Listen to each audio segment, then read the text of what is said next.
don't have to copy all this down. I'm going to talk through this, but I'll tell you, what's important here. What I really want you to think about is what you've experienced in life in terms of things that float. Okay? So, Mackenzie was just talking about a person sitting on a beach ball in the water. It's practically impossible to do to keep your balance, right? But that's not the important thing here. The important thing is, how many of you have ever taken a beach ball, an inflatable ball, and tried to push it underwater? Okay? Pretty much everyone, correct? And so what happens when you push the object under the water is that it displaces or pushes aside the liquid, the water. It's the volume of the beach ball pushes aside water, correct? Whether it's salt water or fresh water, that influences the density of the liquid. But the point is, whenever an object is placed in a liquid, it will displace some of that liquid. Now, if we think of air as fluid. If we think of air as a fluid, I am standing here right now, and my volume is pushing aside some amount of air.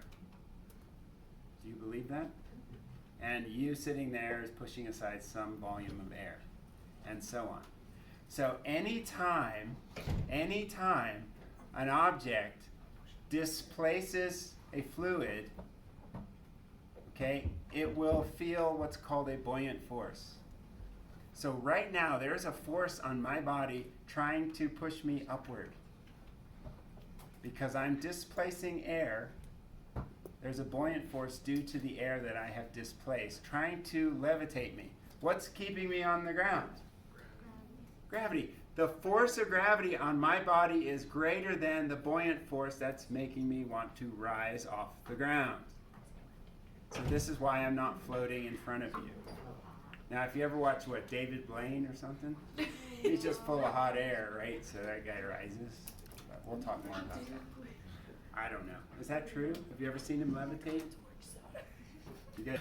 So I want you to think about this for a second. You don't have to get crazy with this, but look at this. Here's an object in the water. It is floating in the water. There is a force on top of it. It's pressure at the top times the area of the item. And there's a force on the bottom of it, which is the pressure lower down times the area. Okay? Which pressure is bigger, P1 or P2? Which pressure is bigger? P2, because it's lower down in the liquid, correct? Buoyant force is set up by this idea that the pressure at the top of the object is lower than the pressure at the bottom, so your net force on the object is upward. Right? If I take a smaller pressure times area, I get F1. And if I take a bigger pressure times the same area, I get F2. F2 here is bigger than F1. So it wants to lift the object. This is the buoyant force. This is how they derive it. The force on the bottom is bigger than the force on the top.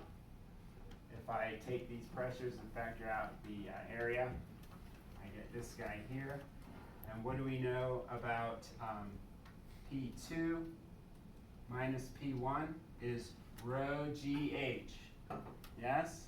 P2 minus P1 is rho GH. We talked about that. Times area. Well, H and A is a volume, right? Somebody answer. Thank you. So this is important. F, the buoyant force on an object in a liquid is rho GHA. So if I take, now think about this, if I take mass per unit volume times volume, what am I left with?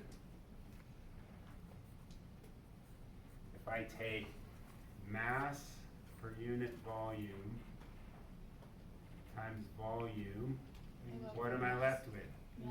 Mass. So this term times that term gives me a mass. And what's m times g? Weight.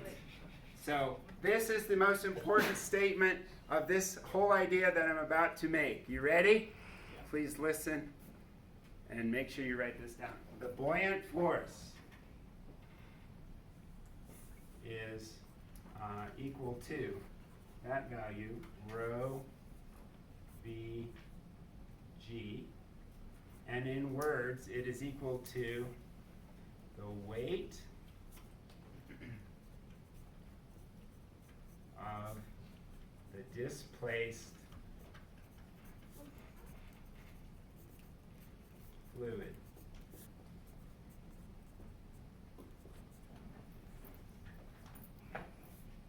The buoyant force, we can get it here, is equal to rho times v, that's a mass, times g. That's a weight. V is mass, it's not volume? Or is it? V is volume. Rho times v is mass times g. Big idea. The buoyant force on any object is equal to the weight of the fluid that the object pushes aside. So as I stand here, if I could figure out the volume of my body, okay, I would take that volume times the density of air, because that's the fluid that's being pushed aside, and multiply by g, and that's the lifting force on my body. Obviously, I'm heavier than the buoyant force, so I stay on the ground. How could you increase the buoyant force? Okay, you